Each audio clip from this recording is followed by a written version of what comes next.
Hello, welcome. Dr. Sushma Singh this side. Today in Unit 2, Emergence of the Discipline, Issues and Themes.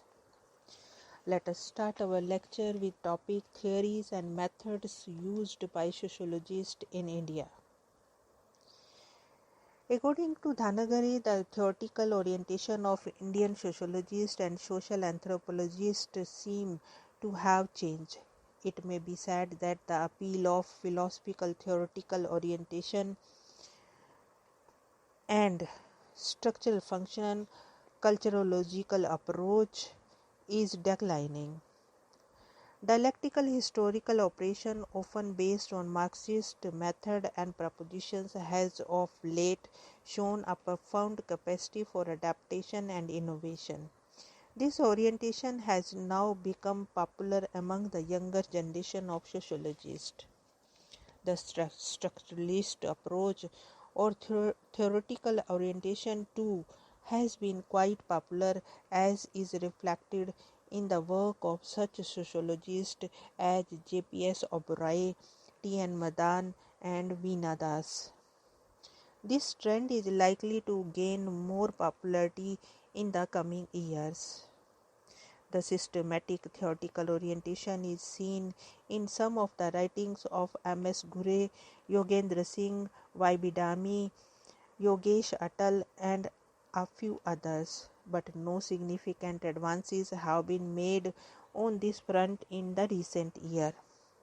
P. N. Rastogi has been the lone follower of the cybernetic approach.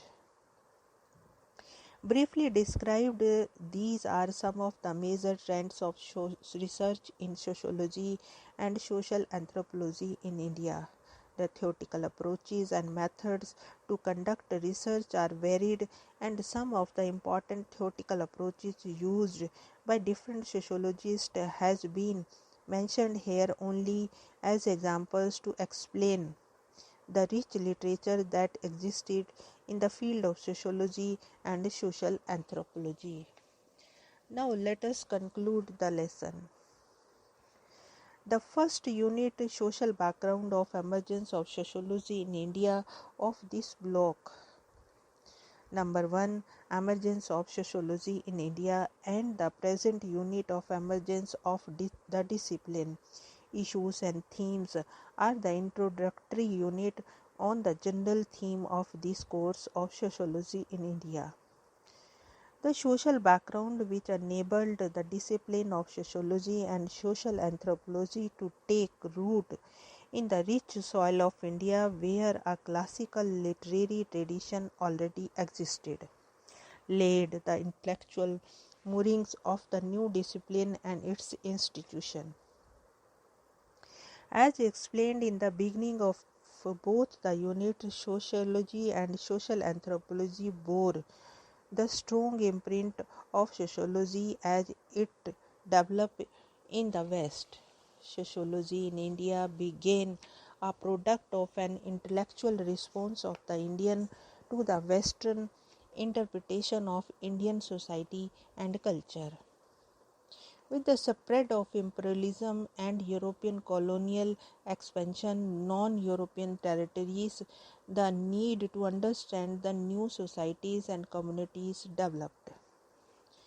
For several reasons, some philanthropic, some pragmatic, the scholars from the Western society try to interpret social realities in India and use this knowledge for purposes such as proselytization, amelioration of the social evils and orthodoxy of the traditional Hindu society, welfare of the tribals, etc. Thus, the colonial impact and confrontation of the Western outlook with the Eastern way of life produced a body of literature which became the foundation for the emergence of the disciplines of sociology and social anthropology. Later in the present unit, the professionalization of the discipline from 1900 to 1921 onward has been described.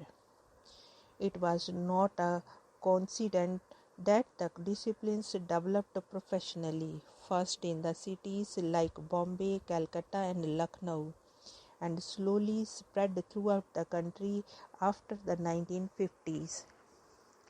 The colonial context therefore cannot be denied. It was during 1950s that the later professional developments and acceptance of the discipline in different universities took place.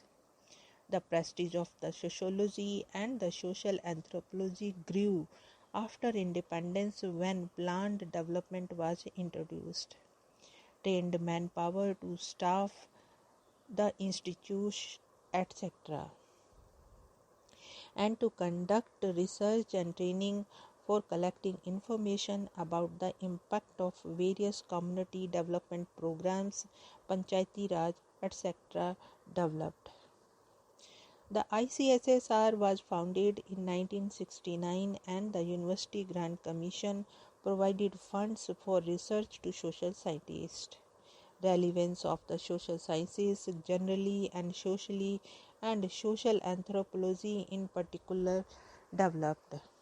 Finally, we have described some of the research trends in Indian universities in sociology and social anthropology from 1950s, 1960s and 1970s till the 1980s. The theoretical orientations of sociological studies have been described to explain the development of these disciplines in India. Here we want to close this lecture and we have come to the end of the unit. Thanks for listening.